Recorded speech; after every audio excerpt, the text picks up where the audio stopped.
ನಮಸ್ಕಾರ, ನಾನು doctor Madhu, consultant gynaecologist, infertility specialist, Vardhan hospital. ಇವತ್ತು ಟಾಪಿಕ್ ಬಂದುಬಿಟ್ಟು ಅಡಿನೋಮೈಸಿಸ್ ಅಂದರೆ ಏನು, ಅದು ಆದರೆ ಏನೆಲ್ಲ ಕಂಪ್ಲೇಂಟ್ಸ್ ಆಗ್ಬೋದು, ಅದನ್ನು ಹೇಗೆ ಕಂಡುಹಿಡಿಬೋದು, ಸೊ ಮಕ್ಕಳ ಆಗಲ್ಲದೆ ಇರುತ್ತಾರಲ್ಲ, ಇನ್ಫರ್ಟಿಲಿಟಿಗೆ ಹೇಗೆ ಎಫೆಕ್ಟ್ ಮಾಡುತ್ತೆ, ಅದನ್ನು ಹೇಗೆ ಟ್ರೀಟ್ಮೆಂಟ್ ಮಾಡ್ತಾರೆ ಅನ್ನೋದನ್ನು ಅದ್ರ ಬಗ್ಗೆ ಇವತ್ತು ಸ್ವಲ್ಪ ಡಿಸ್ಕಷನ್. ಸೊ ಅಡಿನೋಮೈಸಿಸ್ ಅಂದರೆ ಏನು? ಅಡಿನೋಮೈಸಿಸ್ ಅಂದರೆ ಏನಾಗುತ್ತೆ, ಎಂಡೋಮೆಟ್ರಿಯಲ್ ಟಿಶ್ಯೂ ಬಂದುಬಿಟ್ಟು ಮಯೋಮೆಟ್ರಿಯಮಲ್ಲಿ ಅಲ್ಲೇ ಉಳ್ಕೊಂಡು ಬೆಳೆಯೋದಕ್ಕೆ ಅಡಿನೋಮೈಸಿಸ್ ಅಂತಾರೆ. ಸೊ ಈಗ ನಾವು ಗರ್ಭಾಶಯಲ್ಲಿ ನೋಡಿದ್ರೆ ಏನಾಗುತ್ತೆ, 3 ಲೇಯರ್ಸ್ ಇರುತ್ತೆ. ಒಂದು ಒಳಗಡೆಯಿಂದ ನಾವು ಎಂಡೋಮೆಟ್ರಿಯಮ್ ಅಂತೀವಿ, ಇನ್ ಬಿಟ್ವೀನಲ್ಲಿ ಮಯೋಮೆಟ್ರಿಯಮ್ ಅಂತೀವಿ. ಸೊ ಇಲ್ಲಿ ಏನಾಗುತ್ತೆ, ಅಡಿನೋಮೈಸಿಸಲ್ಲಿ ಒಳಗಡೆ ಗರ್ಭಾಶಯದ ಒಳಗಡೆ ಎಂಡೋಮೆಟ್ರಿಯಮ್ ಲೇಯರ್ ಬಂದುಬಿಟ್ಟು ಮಯೋಮೆಟ್ರಿಯಮಲ್ಲಿ ಅಲ್ಲೇ ಮಸಲ್ ಲೇಯರಲ್ಲಿ ಬಂದು ಅಲ್ಲೇ ಅಂಟ್ಕೊಳ್ಳುತ್ತೆ. ಅಂಟ್ಕೊಂಡ್ಮೇಲೆ ಏನಾಗುತ್ತೆ, ತಿಂಗಳ ಹಾರ್ಮೋನ್ಸ್ ಇದು ರೇಸ್ ಆಗುತ್ತಲ್ವ ಮೆನ್ಸ್ಟ್ರಲ್ ಸೈಕಲ್ಗೆ.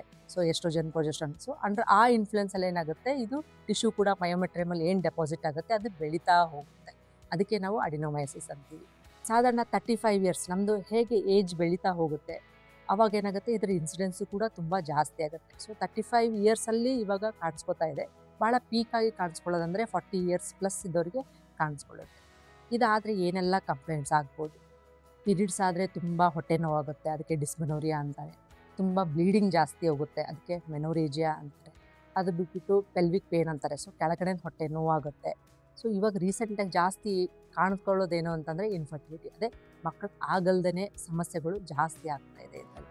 IVF ಸೆಂಟ್ರಿಗೆ ಬಂದಾಗ ಏನಾಗುತ್ತೆ, ಅವ್ರಿಗೆ IVF ಸ್ಟಿಮ್ಯುಲೇಷನ್ ಪ್ರೋಟೋಕಾಲ್ಸ್ ಅಂತ ಹೋಗ್ತೀವಿ. ಸೊ ಎಂಬ್ರಿಯೋ ಟ್ರಾನ್ಸ್ಫರ್ ಮಾಡಬೇಕು, ಆದರೆ ಅವಾಗ ಗುಡ್ ಕ್ವಾಲಿಟಿಯಸ್ ಎಂಬ್ರಿಯೋಸ್ ಇರುತ್ತೆ. ಅವಾಗ ಇಂಪ್ಲಾಂಟೇಷನ್ ಮಾಡ್ತಾ ಹೋದಾಗ ಏನಾಗುತ್ತೆ, ರಿಕರೆಂಟ್ ಇಂಪ್ಲಾಂಟೇಷನ್ ಫೇಲ್ಯೂರ್ ಆಗುತ್ತೆ, ಅಥವಾ ಪ್ರೆಗ್ನೆನ್ಸಿ ರೇಟ್ಸ್ ತುಂಬ ಕಡಿಮೆ ಆಗುತ್ತೆ, ಅಥವಾ ಏನಾಗುತ್ತೆ ರಿಕರೆಂಟಾಗಿ ಅಬಾರ್ಷನ್ ಆಗುತ್ತೆ. ಅಂದರೆ ಏನು, ಇಂಪ್ಲಾಂಟೇಷನ್ ಆಗ್ತಾ ಇದೆ ಎಂಬ್ರಿಯೋಸ್, ಬಟ್ ನಿಂದಿರ್ತಾ ಇಲ್ಲ, ಅಂಟ್ಕೋತಾ ಇಲ್ಲ, ಅಬಾರ್ಷನ್ ಆಗಿ ಹೋಗ್ತಾ ಇದೆ.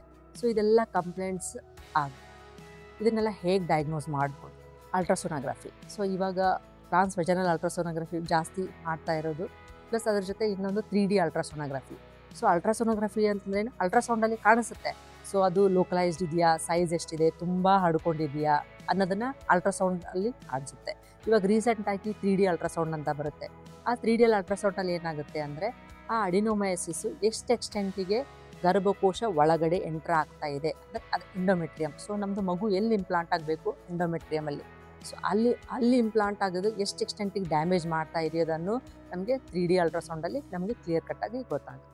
ಸೊ ನೆಕ್ಸ್ಟ್ ರೀಸೆಂಟಾಗಿ ಏನು ಅಂದರೆ ಹಳೇದು MRI ಅಲ್ಲಿ ಏನಾಗುತ್ತೆ, ಅಲ್ಲಿ ನಮಗೂ ಕ್ಲಿಯರ್ ಕಟ್ಟಾಗಿ ಎಷ್ಟು ಎಕ್ಸ್ಟೆಂಟಿಗೆ ಎಂಡೋಮೆಟ್ರಿಯಮ್ ಮಗು ಎಲ್ಲಿ ಇಂಪ್ಲಾಂಟ್ ಆಗುತ್ತೆ, ಅದು ಎಷ್ಟು ಎಕ್ಸ್ಟೆಂಟಿಗೆ ಡ್ಯಾಮೇಜ್ ಆಗಿದೆ ಅನ್ನೋದನ್ನು ಅಲ್ಲೂ ಕ್ಲಿಯರ್ ಕಟ್ಟಾಗಿ ನಮಗೆ ಗೊತ್ತಾಗುತ್ತೆ. ಬಟ್ ಓನ್ಲಿ ಡಿಸ್ಅಡ್ವಾಂಟೇಜ್ ಪಾರ್ಟ್ ಏನಂತಂದರೆ ಸ್ವಲ್ಪ ಎಕ್ಸ್ಪೆನ್ಸಿವ್. ಹೀಗೆ ಬಂದ್ಬಿಟ್ಟು ಟ್ರೀಟ್ಮೆಂಟ್. ಸೊ ಏನು ಟ್ರೀಟ್ಮೆಂಟು, ಇವಾಗ ಫ್ಯಾಮಿಲಿ ಆಲ್ರೆಡಿ ಕಂಪ್ಲೀಟ್ ಆಗಿದೆ ಅಂತಂದಾಗ ಏನು ಮಾಡಬೇಕು, ತುಂಬ ಹೊಟ್ಟೆ ನೋವು ಆಗ್ತಾ ಇದೆ, ಬ್ಲೀಡಿಂಗ್ ಜಾಸ್ತಿ ಆಗ್ತಿದೆ ಅಂದರೆ ಅವರಿಗೆ ಆಪ್ಷನ್ಸ್ ಇಲ್ಲ. ಸೊ ಮೆಡಿಕಲ್ ಮ್ಯಾನೇಜ್ಮೆಂಟ್ ಕೊಟ್ಟು ನೋಡ್ಬೋದು, but medical management full permanent solution ಇರಲ್ಲ. ಆ ತತ್ಕಾಲ ಪೂರ್ತಿಗೆ ಮಾತ್ರ ಮೆಡಿಸಿನ್ಸ್ ತೊಗೊಂಡ್ರೆ ಕಡಿಮೆ ಆಗುತ್ತೆ. ಸೊ ಅವ್ರಿಗೆ ಅಲ್ಟಿಮೇಟ್ ಸೊಲ್ಯೂಷನ್ ಏನಿದೆ ಅಂದರೆ ಅದರದ್ದು ಹಿಸ್ಟೆಕ್ಟಮಿ, ಅಂದರೆ ಗರ್ಭಾಶಯ ತೆಗೆಯೋದು.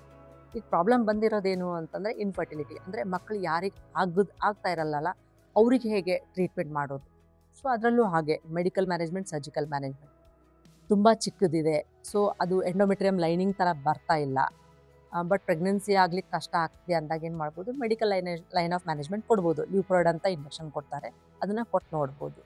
ಸೊ ಸರ್ಜಿಕಲ್ ಯಾವಾಗ ಹೋಗಬೇಕು ಅಂದಾಗ, ಸೊ ಚೆನ್ನಾಗಿರೋ ಎಂಬ್ರಿಯೋಸ್ ಇಂಪ್ಲಾಂಟ್ ಮಾಡ್ತಾ ಇದ್ದೀವಿ, ರಿಕರೆಂಟಾಗಿ ಫೇಲ್ ಆಗ್ತಾ ಇದೆ, ಪ್ರೆಗ್ನೆನ್ಸಿ ಆಗ್ತಾ ಇಲ್ಲ.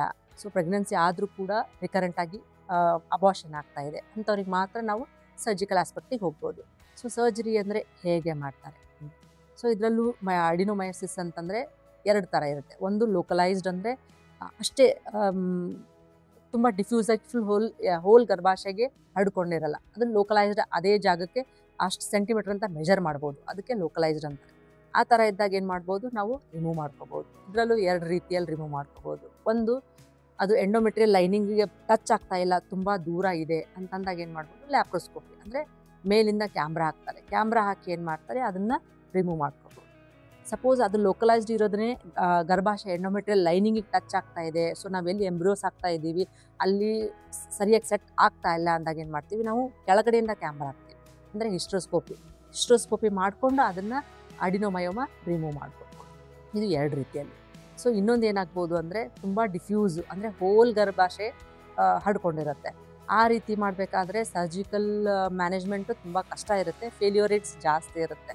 ಸೊ ಆವಾಗ ಏನು ಮಾಡ್ಬೋದು ಅಂತಂದರೆ ನಾವು ಈ ಲ್ಯೂಕ್ರಾಯ್ಡ್ ಅನ್ನೋದು ಇಂಜೆಕ್ಷನ್ನ ಕೊಡ್ಕೋಬೋದು. ಸೊ ಒಂದು 3 ಮಂತ್ಸು 4 ಮಂತ್ಸ್ 5 ಮಂತ್ಸ್ ಥರ ನೋಡಿಕೊಂಡು ಸೈಜ್ನ ರಿಗ್ರೆಸ್ ಮಾಡಿಕೊಂಡು ಮತ್ತೆ ನಾವು IVFನ ಅಟೆಂಪ್ಟ್ ಮಾಡ್ಬೋದು. ಸೊ ಸರ್ಜಿಕಲ್ ರೋಲಲ್ಲಿ ತುಂಬ ಡಿಫ್ಯೂಸ್ ಅಡಿನೋಮೈಸಿಸಲ್ಲಿ ಸರ್ಜಿಕಲ್ ರೋಲ್ ತುಂಬ ಕಡಿಮೆ ಇರುತ್ತೆ. ಅವಾಗ ಮೆಡಿಕಲ್ ಲೈನ್ ಮ್ಯಾನೇಜ್ಮೆಂಟೇ ಮಾಡ್ಕೋಬೋದು. ಲೈಕ್ ಲ್ಯೂಕ್ರಾಯ್ಡ್ 3 ಮಂತ್ಸ್ ಕೊಟ್ಕೊಂಡು ಆಮೇಲೆ ಎಂಬ್ರಿಯೋ ಟ್ರಾನ್ಸ್ಫರ್ನ ಪ್ಲ್ಯಾನ್ ಮಾಡ್ಕೊಂಡು ಅವಾಗ ಆದರೂ ಕೂಡ ರಿಕರೆಂಟಾಗಿ ಇಂಪ್ಲಾಂಟೇಷನ್ ಫೇಲ್ಯೂರ್ ಆಗ್ತಾ ಇದೆ ಅದಾಗ ಮಾತ್ರ ನಾವು ಸರೋಗೆಸಿಗೆ ಹೋಗ್ತೀವಿ. ಸರೋಗೆಸಿ ಅಂತಂದರೆ ಬಾಡಿಗೆ ತಾಯಿ ಅಂತ. ಇದ್ರ ಬಗ್ಗೆ ಇನ್ನೂ ನಿಮಗೆ ತುಂಬ ಜಾಸ್ತಿ ಮಾಹಿತಿ ಬೇಕಾದರೆ ಪ್ಲೀಸ್ ನಮ್ಮ ಹಾಸ್ಪಿಟಲ್ಗೆ ಭೇಟಿ ನೀಡಿ.